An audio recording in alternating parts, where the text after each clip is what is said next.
सारा जय मसीह की। तो और भी परमेश्वर के वचनों की ओर आगे जाएंगे। रुकावट के लिए थोड़ी खेद है, थोड़ा सा कॉल पर रुकावट हुआ, परंतु प्रभु हम सभी को आशीष दे। पिछले बुधवार को हमने देखा था द इम्पोर्टेंस ऑफ फेथ, विश्वास की गंभीरता। यह हमारे पिछले बुधवार का संदेश था कि ऐसा नहीं है कि हम कुछ भी विश्वास कर ले, यीशु मसीह को चाहे जो चाहे मान ले और हम स्वर्ग जाएंगे। नहीं, हमारा स्वर्ग जाने का जो जरिया है वो हमारा विश्वास है, और विश्वास यदि सही नहीं है तो स्वर्ग जाने का जरिया सही नहीं है। और ये एरर हमें रुकावट दे सकती है, हमारे जीवन को रुकावट कर सकती है और हमारे आत्मिक जीवन में भी रुकावट आ सकती है। इसलिए सत्य सिर्फ एक होता है। अनेक प्रकार की बातें सारी मिलकर सत्य नहीं हो सकती। सत्य सिर्फ एक हो सकता है, और उस सत्य की संपूर्ण खोज करके उसे संपूर्ण तौर से श्योरिटी के साथ, गारंटी के साथ हमें स्वीकार करना जरूरी है। इसलिए इसके लिए हमारा व्यक्तिगत बाइबल स्टडी भी बहुत जरूरी है। हम खुद परमेश्वर के वचनों को बारीकाई से और गहराई से माने और समझे। कई लोग ठोकर खा जाते हैं। सोचिए कि सारी इस्राएल प्रजा ठोकर खा चुकी है। मसीह की पहचान में सारी इस्राएल प्रजा ठोकर खा चुकी है, और इस ठोकर के कारण आज दिन तक 2000 साल से ऊपर हो चुका है, 3000 साल से ऊपर हो चुका है, क्योंकि यह संदेश, यह वचन तो अब्राहम को दिया गया था। हजारों साल से ऊपर हो चुका है। आज भी उस मसीह का इंतजार कर रहे हैं, जो मसीह सचमुच में आ चुका है, जो मसीह उनके बीच में आ चुका है। यूहन्ना की पत्री में यूहन्ना लिखता है 1 का पहले अध्याय में, ते પોતાનાની પાસે આવ્યો, પોતાના લોકોએ તેનો અંગીકાર ન કર્યો. He came to his own. सारी पृथ्वी पर परमेश्वर के जो लोग थे वही तो उसके थे, बाकी तो सारे बलाम और अनेक प्रकार की मूर्तियों के पीछे चलने वाले लोग थे। हर एक प्रकार की आशेरा मूर्ति, बलाम की मूर्ति। आज के देवी देवताएं अलग है, समय जाते देवी देवता बदल जाते हैं, दुनिया की मूर्तियां बदल जाती है। उन दिनों में जो देव हुआ करते थे, अन्य झूठे देव, वो है बलाम, आशेरा मूर्ति, और ऐसी गॉडेसेस एंड गॉड्स ऐसे कई बनाए जाते थे और उनकी पूजा की जाती थी। तो अन्य लोग तो सारे अन्य धर्मी थे, अन्य देवी देवताओं के थे। परमेश्वर के सिर्फ एक ही प्रजा इस पृथ्वी पर थी, और वो है इस्राएल प्रजा। और इसलिए वचन में लिखा हुआ है कि ते પોતાનાની પાસે आए, परंतु પોતાના લોકોએ તેનો અંગીકાર ન કર્યો. He came to his own, but his own received him not. तो ये बहुत बड़ी एरर हो गई, क्योंकि वचन को सही तरह से न समझने के कारण। यशाया प्रबोधक की किताब में साफ लिखा हुआ है कि उसे मार दिया जाएगा, इन बातों को न समझने के कारण। और भी जब व्यक्ति को वचन की समझ नहीं है तो वो और मुसीबत की ओर बढ़ता जाता है। और अब अगर आज की तारीख में देखा जाए तो इसराइल में इस बात को भी बैंड कर दिया है। यशाया 53वें अध्याय में, जिसमें मसीह की मृत्यु को बताया गया है, इस बात को बैंड कर दिया गया, यहाँ तक कि पढ़ने से भी बैंड कर दिया गया है। तो वचन की अज्ञानता हमें घोर से घोर अंधकार में लेकर जाती है। इसलिए प्रियो, सबसे जरूरी है कि हम वचन को समझें। कई लोग समझाने के लिए जल्दबाजी कर लेते हैं और समझाने दौड़ जाते हैं। सबसे पहले हमें समझाने के लिए समझना जरूरी है। यदि हम समझेंगे तो ठीक तरह से समझा पाएंगे। इसलिए जो प्रचारक है उनके लिए ये बहुत बड़ी गंभीर बात है। इसलिए वचन में ये भी लिखा हुआ है, तुम में से अधिक प्रचारक न हो, क्योंकि प्रचारक को अधिक शिक्षा भुगतना पड़ेगा। क्योंकि जो गलत समझ रहा है, सुनिए इस बात को ध्यान से, जो गलत समझ रहा है वो अपने को नुकसान पहुंचा रहा है, क्योंकि वो खुद गलत समझ रहा है। परंतु जो गलत समझा रहा है वो अपने को नहीं, परंतु उन सभी को नुकसान पहुंचा रहा है जो उसकी बातों को सुन रहे हैं। और एक बच्चे उनकी बातों को विश्वास कर रहे हैं। इसलिए गलत समझने वाले से और गंभीर गुनाह कर रहा है वह व्यक्ति जो गलत समझा रहा है। इसलिए जहां तक कि वचन की पुष्टि न की जाए, संपूर्ण तौर से हम वचन को न समझे और यह गारंटी हम में न हो कि हम जिस बात को समझा रहे हैं वो 100% श्योर है, वहां तक हम इस बातों को न छुए। हम दूसरी बातें समझाए तो चलेगा, परंतु वचन की बात को लेकर हम अत्यंत गंभीर बने रहे। तो ये हमने पिछले बुधवार को देखा था कि इट इज वेरी इंपॉर्टेंट कि हम गलती न करें, और उसमें से कुछ आयतों को देखा था कि पौलुस ने बताया कि यदि हम या कोई और भी आकर कोई और बात आपको सिखाए तो वे श्रापित हो जाए, और ऐसी गंभीर बातों को बाइबल में लिखा गया है, श्रापों को लिखा गया है। और सचमुच में वचन की झूठी बातें सिखाना ये हमारे लिए बड़ा गंभीर गुनाह बन के रह जाएगा, और इसकी बड़ी सजा हमें भुगतनी पड़ेगी। केवल हम ही अपने लिए ही नहीं, परंतु उन सभी के लिए जिम्मेदार बन जाएंगे जो हमारी बातों को सुनते और एक बच्चे की तरह मानते भी है। तो इस तरह से हम इन बातों में बड़े चौकस रहे। अब मसीह की जो पहचान है ये परमेश्वर का वरदान है। मसीह की जो पहचान है ये परमेश्वर का वरदान है। परमेश्वर का वरदान सिर्फ उन्हीं लोगों को दिया जाता है जो हृदय से परमेश्वर को ढूंढते हैं। हर एक को परमेश्वर नहीं मिल जाता। जिनका हृदय परमेश्वर को ढूंढ रहा है सिर्फ उन्हीं को परमेश्वर मिलेगा, क्योंकि वचन में लिखा हुआ है जो मने शोधे से तेओने मुंह जड़ीस। जो मुझे ढूंढ रहे, जो अपना नाम ढूंढ रहे हैं उनको मैं नहीं मिलूंगा, जो अपनी शोहरत ढूंढ रहे हैं उनको मैं नहीं मिलूंगा, जो पैसा ढूंढ रहे हैं उनको नहीं मिलूंगा, जो अन्य बातों के कारण भक्ति करते हैं उनको मैं नहीं मिलूंगा। केवल मैं उनको मिलता हूं जो मुझे ढूंढते हैं। जैसे कि हमने देखा पौलुस के जीवन में, पौलुस किसी और राह पर चल रहा था, पौलुस को परमेश्वर मिला, रास्ते पर मिला, एक चमत्कारिक रूप से मिला, और परमेश्वर का पुत्र उसे खुद दर्शन देकर उसको आवाज देता है और उसे बुलाता है और उसे थोड़ी सी स्ट्रिक्ट वार्निंग भी देता है कि तू जिस राह पर चल रहा है उसका अंजाम क्या होगा। यदि तू आग को लात लगाएगा तो तेरे पैर में नुकसान होगा। तो परमेश्वर उसे थोड़ी सी स्ट्रिक्ट वार्निंग भी देता है, और परमेश्वर उसे मिला। परमेश्वर उसे क्यों मिला? क्योंकि सचमुच में यदि देखा जाए तो पौलुस परमेश्वर को ढूंढने वाला व्यक्ति था। वो जो भी काम कर रहा था वो इसलिए कर रहा था कि वो ये समझ के कर रहा था कि मैं परमेश्वर की सेवकाई कर रहा हूँ, परमेश्वर एक ही है और उसको छोड़कर और कोई है नहीं। और यह व्यक्ति यीशु जो अपने आप को परमेश्वर कहता है और लोग उसे परमेश्वर भी मानने लगे हैं, तो इन लोगों को मुझे रोकना होगा, इस झूठे विश्वास को फैलाने से मुझे रुकावट लानी होगी। ये ख्याल रखकर वह सचमुच में परमेश्वर की सेवकाई करने की कोशिश कर रहा था। हालांकि ऐसा करने में वो खुद परमेश्वर के विरुद्ध बड़ा काम कर रहा था, और इस कारण परमेश्वर ने उसे रोक लिया, क्योंकि उसका हृदय परमेश्वर की ओर साफ था, उसका मन परमेश्वर की ओर साफ था। वो संपूर्ण तौर से परमेश्वर की सेवकाई करना चाहता था, इसलिए परमेश्वर ने उसे मोड़ लिया। ऐसा नहीं है कि हर एक विरोध करने वाला परमेश्वर उनको मिलता है, नहीं। विरोध करने वालों में भी उन लोगों को ही परमेश्वर मिलता है जो उसे सच्चे हृदय से ढूंढते हैं। ढूंढो तो तुम्हें मिलेगा, खटखटाओ तुम्हारे लिए खोला जाएगा। एक परमेश्वर की एक तलाश हमारे जीवन में होती है, एक शांति की एक खोज हमारे जीवन में होती है। अगर वो जेन्युइन है, 100% शुद्ध, पवित्र और शुद्ध मन से है, तो ही परमेश्वर से मुलाकात होगी। वरना ऐसा भी देखा गया है कि परमेश्वर के इर्द गिर्द रहकर भी परमेश्वर नहीं मिलता है। जैसे कि जूदा इस्करियत 3.5 साल यीशु मसीह के साथ चला। वो उन जेलों में था जिनको भेजे गए कि जाओ जाकर बीमारों को चंगा करो। यहूदा इस्करियत वो व्यक्ति था जिसने जाकर प्रार्थनाएं की और लोग चंगे हुए। यहूदा इस्करियत वो व्यक्ति था जिसने यीशु के लिए मार्ग भी तैयार किया।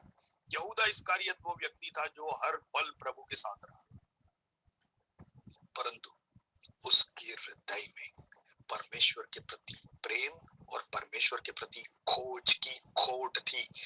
ये खोट उसके हृदय के अंदरूनी गहरे हिस्से में थी, और इस कारण लिखा हुआ है कि उसका मन पैसों की ओर था, उसका मन कहीं और था, परमेश्वर की ओर नहीं था। इसलिए जो दान आया करता था उसमें भी वचन लिखा हुआ है वो ठेली रखता था, और उनका जो कलेक्शन होता था उसमें से थोड़ा बहुत ले भी लेता था, अपने लिए रख लेता था। तो यहाँ पर ये छोटी सी बात को लेकर उसका रास्ता एक दिन बदल गया और वो किसी और रास्ते पर चल पड़ा। तो परमेश्वर की पहचान परमेश्वर के अनुग्रह से मिलती है, सिर्फ उन्हीं को मिलती है जो सचमुच में परमेश्वर को ढूंढते हैं। तो इसलिए पौलुस हमें इस पहचान के बारे में गंभीर रहना कह रहा है। तो आइए हम शुरू करेंगे। एक आयत पढ़ रहा हूं मैं यहाँ पर, मत्ती लिखित सुसमाचार और उसका 11 आयत और उसकी 25 और 26वीं आयत, 25, 26, 27। मत्ती लिखित सुसमाचार यहाँ पर पढ़ेंगे 11 अध्याय और 25, 26, 27। इन 3 आयत बहुत इंपॉर्टेंट है, हम इसे समझने की कोशिश करें। उसी समय यीशु ने कहा, हे पिता, यीशु प्रभु से बात कर रहा है, पिता से बात कर रहा है, हे पिता, स्वर्ग और पृथ्वी के प्रभु, प्रभु यीशु बोल रहा है, पिता को बोल रहा है और कह रहा है, हे पिता, स्वर्ग और पृथ्वी के प्रभु, मैं तेरा धन्यवाद करता हूँ। यीशु प्रभु को धन्यवाद कर रहा है, यीशु अपने पिता को धन्यवाद कर रहे हैं कि तूने इन बातों को ज्ञानियों और समझदारों से छिपा रखा और बालकों पर प्रकट किया है। Praise the lord, hallelujah. Yeshu पिता की महिमा कर रहा है, यीशु पिता को धन्यवाद कर रहा है और कह रहा है कि मैं तुझे धन्यवाद करता हूं कि तूने इन बातों को, कौन सी बात है? मेरी पहचान, कौन सी बात है? मेरी पहचान, मुझे मसीह मानना, इन बातों को ज्ञानियों और समझदारों से छिपा कर रखा। और सचमुच में किन की बात कर रही है? कौन है ये ज्ञानी? ये उस समय के फरीसी और शास्त्री जो बड़े लंबे लंबे जब्बे पहनकर अपने आप को गुरु समझकर, लोगों के अगुवे समझकर, जो बड़े बड़े आसनों पर बैठने वाले, जो ऐसे लोग जिन्होंने जैसे धर्म का ठेका ले रखा हो, ऐसे लोग जो अपने आप को धर्म गुरु गुरु कहलाते हैं। इसलिए प्रभु एक जगह ऐसा भी कहता है कि अपने आप को गुरु मत कहलाओ, क्योंकि एक ही तुम्हारा गुरु है और तुम सारे चेले हो। ऐसे लोग से छिपा कर रखा, क्योंकि उनके हृदय में वो स्थानों की खोज है, उनके हृदय में अपने आप को गुरु कहने की खोज है, उनके हृदय में परमेश्वर की खोज नहीं थी।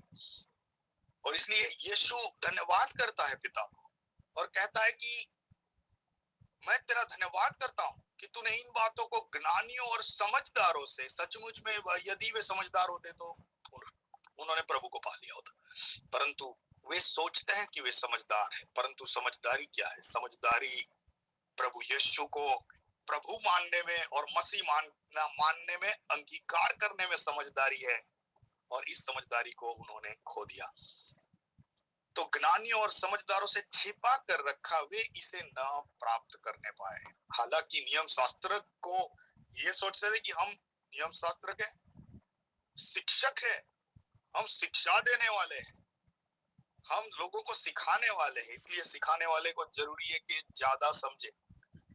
निकोदिमस जब प्रभु के पास आया तो प्रभु उसे क्या कहता है? निकोदिमस एक टीचर, एक अगुवा था। जब प्रभु के पास आया और कहता है, प्रभु ये कैसे हो सकता है? तो प्रभु उसे क्या कहता है? नियम शास्त्रों ने उपदेशक थे ने तू ये बात जानतो नहीं? हालेलुया। अपने आप को उपदेशक बोल रहा है, और या क्या तुझे इस बात का पता नहीं? इसलिए उपदेशकों को विशेषज्ञता है कि हम सब बातों का पता रखें, और जहां तक पता ना चले हम इन बातों में बने रहे और हम परमेश्वर को समझे संपूर्ण तौर से, और उसी परमेश्वर को प्रकट करें जिसको बाइबल में प्रकट किया गया है, इसलिए कि कोई गलती ना हो। यदि हम सत्य प्रकट करेंगे, सत्य का आत्मा हमें साथ देगा, और जब हम प्रचार करेंगे आत्मा हमें बल और सामर्थ भी देगा। ठीक है, तो यहाँ पर यीशु कहता है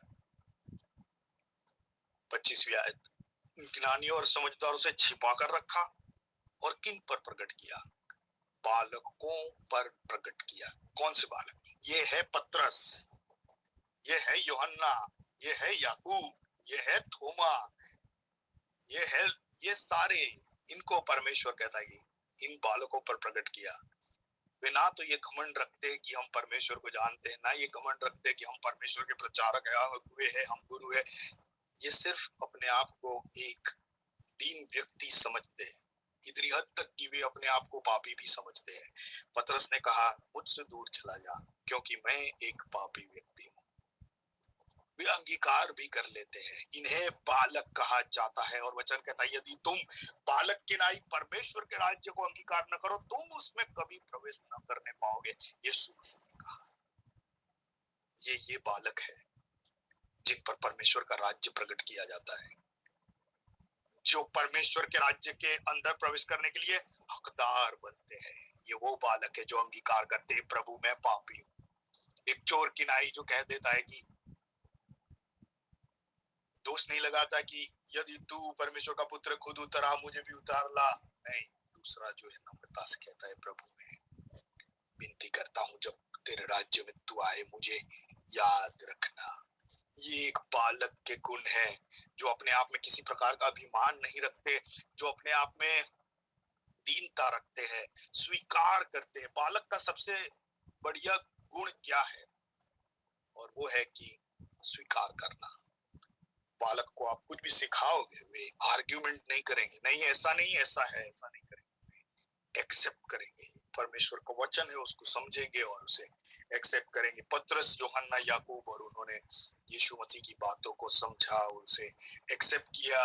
हमने कभी नहीं देखा किसी भी बात का उन्होंने विरोध किया हो या बंड पुकारा हो, नहीं ऐसा नहीं होना चाहिए, ऐसा ही होना चाहिए। एक बार पतरस ने सिर्फ इतनी हिम्मत कर ली कि उसने प्रभु से कहा, ना ऐसा ना हो। तब प्रभु ने उसे तुरंत डांटा कि अरे शैतान, मुझसे दूर हो, क्योंकि तू मनुष्य की बातों पर चित्त लगाता है। मनुष्य की बातें और परमेश्वर की बातें बहुत अलग है। परमेश्वर की बातें सारी आत्मिक है, मनुष्य की बातें सारी भौतिक है। और जब यीशु मसीह ने मरने की बात कही, तब पतरस थोड़ा नाराज हुआ था, परंतु उसी समय हमने देखा, परंतु उसके बाद हमें कभी दिखाई नहीं दिया उन्होंने प्रभु की किसी बातों को रोका हो। ठीक है, तो आगे बढ़ेंगे। 25वीं आयत में बालकों पर प्रकट किया। 26वीं आयत, हाँ हे पिता, क्योंकि तुझे यही अच्छा लगा। पिता सोच समझ के काम करता है। वो स्वर्ग में उन्हीं लोगों को भरने वाला है जो सचमुच में उसके राज्य के लायक है और प्रेम करना जानते हैं और परमेश्वर के पीछे चलना चाहते हैं और उससे प्यार करते हैं। 27वीं आयत, ये एक अहम आयत है बाइबल में। मेरे पिता ने मुझे सब कुछ सौंपा है। प्रभु यीशु बोल रहा है, मेरे पिता ने मुझे सब कुछ सौंपा है। मेरे पास आज सब कुछ है। मेरे पास आज न्याय करने का अधिकार है, मेरे पास आज राज करने का अधिकार है। मुझे राजा घोषित किया गया है और मैं राज करने वाला हूँ। युगानुयुग तक मेरा राज बना रहेगा। मेरे पास सब कुछ है, परंतु मेरे पिता ने मुझे सब कुछ सौंपा है। इस बात को हम भूले ना कि पिता उसका पिता है, उसका सिर है और उसके द्वारा दिए गए सारे अधिकारों को यीशु चलाता है।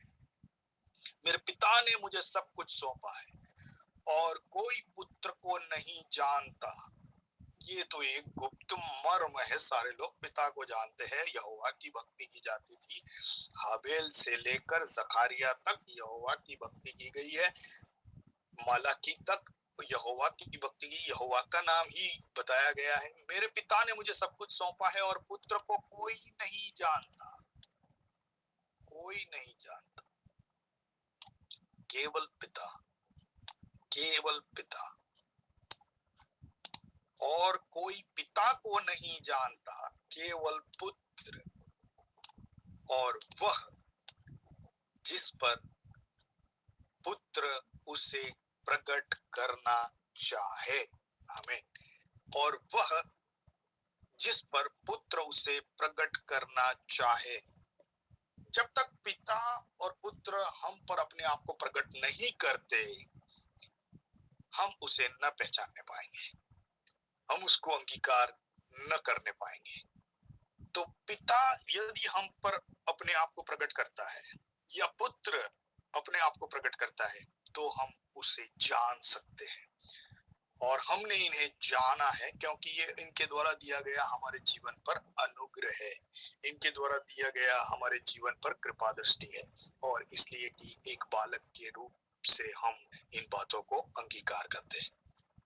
तो यह लिखा हुआ है कि न पिता को कोई जानता है, न पुत्र को कोई जानता है, केवल उसको जिस पर उसे प्रकट किया जाता है। तो यीशु मसीह की पहचान केवल परमेश्वर के प्रकट करने पर मिलती है। और एक आयत हम पढ़ेंगे, यूहन्ना लिखित सुसमाचार उसका 14 अध्याय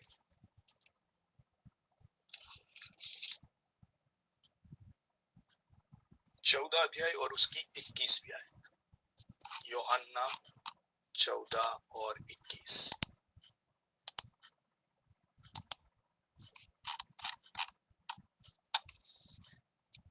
जिसके पास मेरी आज्ञा है और वह उन्हें मानता है, वह मुझसे प्रेम रखता है, और जो मुझसे प्रेम रखता है उससे मेरा पिता प्रेम रखेगा, और मैं उससे प्रेम रखूंगा और अपने आप को उस पर प्रकट करूंगा।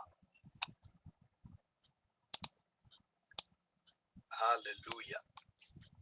यीशु मसीह कह रहा है कि मैं अपने आप को उस पर प्रकट करूंगा जिसके पास मेरी आज्ञाएं हैं। और सिर्फ आज्ञा होना काफी नहीं है, आज्ञाएं पालन करता है। जो भी व्यक्ति मेरी आज्ञाएं रखता है और उसे पालन करता है, मैं अपने आप को उस पर प्रकट करूंगा। द मोर एंड मोर, जितना ज्यादा से ज्यादा आप आज्ञा का पालन करते जाएंगे, उतना आप गहराई से मसीह की पहचान प्राप्त करते जाओगे। क्योंकि पर मसीह अपने आप को प्रकट करता है, तभी हम उसे पहचानने पाते हैं। हालेलुया। तो आज्ञाओं के पालन के द्वारा, यदि व्यक्ति कोई आज्ञा पालन ही नहीं करता, तो परमेश्वर अपने आप को उस पर क्यों प्रकट करेगा? क्योंकि उसका परमेश्वर से कोई वास्ता ही नहीं है। परमेश्वर उन पर प्रकट होता है जिनका परमेश्वर के साथ वास्ता है, रिश्ता है, और जो जिनका उनके साथ लेना देना है, जो परमेश्वर से डर रखते हैं, परमेश्वर की आज्ञा का पालन करते हैं, उसका आदर करते हैं, सम्मान करते हैं और उसके मार्ग पर चलना चाहते हैं, उनके जीवन में परमेश्वर अपने आप को प्रकट करता है। हालेलुया। तो ये बातें हम देखे हैं, और तो ये पिछले दिनों में हमने जो बातें देखी उनको थोड़ा सा रिपीट करूंगा यहाँ पर। तो परमेश्वर की हमने क्या पहचान पाई? हमने परमेश्वर की जो पहचान पाई है वो पिता, पुत्र और पवित्र आत्मा है। हालांकि अभी पवित्र आत्मा के बारे में कुछ बातें देखना अभी हमारे लिए बाकी है। हमने जो बातें देखी है वो पिता और पुत्र और पवित्र आत्मा के बारे में। और पिता ने पुत्र को पैदा किया, पिता ने पुत्र को भेजा, पिता ने पुत्र को अभिषेक किया, पिता ने पुत्र को अपने सारे अधिकार दिए, उसे एक वारिस के रूप में ठहराया गया, और पिता ने उसे भेजा, पिता ने उसे पुनर्जीवित किया। वचन में लिखा हुआ है, यदि तू यीशु को प्रभु जानकर अंगीकार करे और परमेश्वर ने उसे मृत्यु में से जीवित जी उठाया, यह विश्वास अपने मन में रखे तो तू उद्धार पाएगा। तो यहाँ पर पिता उसे पुनर्जीवित कर कर मृत्यु से बाहर निकालता है, उसे नरक की गहराई में से उसे छुड़ाकर उसे बाहर निकालता है। और भी एक विषय हमारे लिए बाकी है कि यीशु मसीह 3 दिन नरक में रहा है। हम जानते हैं कि यीशु मसीह 3 दिन के बाद जीवित हो उठा, और 3 दिन तक उसका शरीर कब्र में रहा, परंतु उसकी आत्मा नरक में थी। इस बात को मैं साफ बता रहा हूं आपको, नरक में उसकी आत्मा बहुत ही बुरी परिस्थिति में थी और पूरी बंधनों से जकड़ा हुआ था यीशु मसीह। और उसका जो शत्रु है शैतान, वह उस पर कब्जा किए हुआ था, और वह उससे बंधा हुआ था। ये सारी बातें गीत शास्त्र में लिखी हुई है। ये हालांकि ये पूरा टॉपिक अलग है, हम उसे लेंगे आने वाले दिनों में, परंतु इस बात को समझ ले कि 3 दिन उस दर्द भरी परिस्थिति और असहनीय पीड़ा से परमेश्वर पिता ने उसे जीवित हो उठाया, और वो असहनीय पीड़ा में था। बाइबल में ऐसा भी लिखा हुआ है कि वो इतनी हद तक असहनीय पीड़ा में जा पहुंचा था कि और आगे एक पल भी उस पीड़ा में रहना उसके लिए असंभव था। ऐसा बाइबल में लिखा हुआ है कि उस पीड़ा में जहां पर वो था, उस परिस्थिति में रहने के लिए और एक पल भी आगे रहने के लिए उसके लिए संभव न था, तब जाकर पिता ने उसे उस पीड़ा में से संपूर्ण मुक्ति देकर उसे पुनर्जीवन दिया। उस पीड़ा में वो क्यों रहा? हमारे पापों को भुगतने के लिए रहा। हमारे पाप क्यों क्षमा होते हैं? क्योंकि यीशु मसीह ने कीमत चुकाई है। कीमत कहाँ चुकाई है? कीमत उसने नर्क में चुकाई है। कीमत क्या चुकाई है? हमारे पापों की कीमत नर्क की पीड़ा थी। उस पीड़ा को उसने सहा है। ये मैं कीलों की बात नहीं कर रही, या कांटों के ताज की बात नहीं कर रहा, उस कोड़ों की बात नहीं कर रहा। कोड़े हमारी चंगाई के लिए, परंतु पापों की रिहाई के लिए नर्क की पीड़ा, हमारी सजा उसने अपने ऊपर उठाई। तो ये और भी बड़ी गंभीर बात है हमारे मसीह को लेकर। परंतु प्रभु यीशु मसीह ने बाहर आकर 3 दिन बाद अपने चेलों को इसके बारे में कुछ भी नहीं बताया कि मुझे किस परिस्थिति में से मैं होकर गुजरा हूँ। जैसे एक बाप अपने बेटे के लिए बहुत कुछ करता है, सारी मुसीबतें सहता है, नौकरी करता है और पसीना बहाकर वो पैसा लाकर अपने बेटे को देता है, उसकी फीस भरता है, परंतु वो कभी उसे बताता नहीं कि मैं किस तरह से तेरी फीस भर रहा हूँ, मैं किस तरह से मेहनत कर रहा हूँ, मजदूरी कर रहा हूँ और किस तरह से एज अ हार्ड वर्किंग। तो वैसे ही प्रभु यीशु मसीह हमें बताता नहीं है कि उसने हमारे उद्धार के लिए क्या किया है, परंतु यदि हम बाइबल को पढ़े तो वो सारी बातें बाइबल में लिखी गई है। और यीशु मसीह 3 दिन के बाद जीवित होकर चेलों से कुछ भी नहीं बताया। उसने कहा बस मैं तुम्हें अधिकार दिए जाता हूँ और इंतजार करो, मैं वापस आ रहा हूँ, और ये सारी बातें बताकर वो चला गया। तो ये हमारा प्रभु है, उसकी पहचान में हमें अनंत जीवन है। उसके विषय में हमने बहुत सारी बातें देखी है। वो हमारा प्रमुख याजक है, परमेश्वर के दाहिनी ओर बैठा है और हमेशा के लिए प्रमुख याजक है, ऐसा कहा गया है। He is the priest, high priest forever। वही हमारा मंदिर है जिसके अंदर हमारा परमेश्वर पिता से मिलाप होता है। वही हमारा मेमना है जिसके लहू से हम शुद्ध होते हैं। वही मेल्किसेदेक याजक पुराने नियम में और नए नियम में हमारा हाई प्रीस्ट फॉरएवर, हमारा प्रमुख याजक सदा के लिए। हालेलुया। वही हमारा मसीहा है, अभिषिक्त, परमेश्वर का अभिषिक्त, जो मनुष्य के गुनाहों के लिए मेमना बनकर इस पृथ्वी पर आया। वही हमारा राजा है जो आने वाले युगानुयुग तक वो हमारे ऊपर राज करेगा, परंतु उसका राज्य प्रेम से भरा होगा, परंतु उसका राज्य सारी दुनिया पर होगा और प्रेम से भरा हुआ राज होगा। उसके राज्य में हमें शांति होगी और हम उसके राज्य में रहेंगे। वो हमारा राजा है, हाई प्रीस्ट है, किंग ऑफ किंग्स है। तो ऐसे प्रभु यीशु मसीह के बहुत सारे स्थान है। और जो और 2 बातें हम उसके बारे में समझे, क्योंकि वो परमेश्वर का पुत्र है इसलिए वह खुद भी परमेश्वर है। क्योंकि मनुष्य का बेटा मनुष्य होता है, शेर का बच्चा शेर होता है और बाघ का बच्चा बाघ होता है, वैसे ही परमेश्वर का पुत्र परमेश्वर ही है और हमने उसे परमेश्वर के रूप में अंगीकार किया है।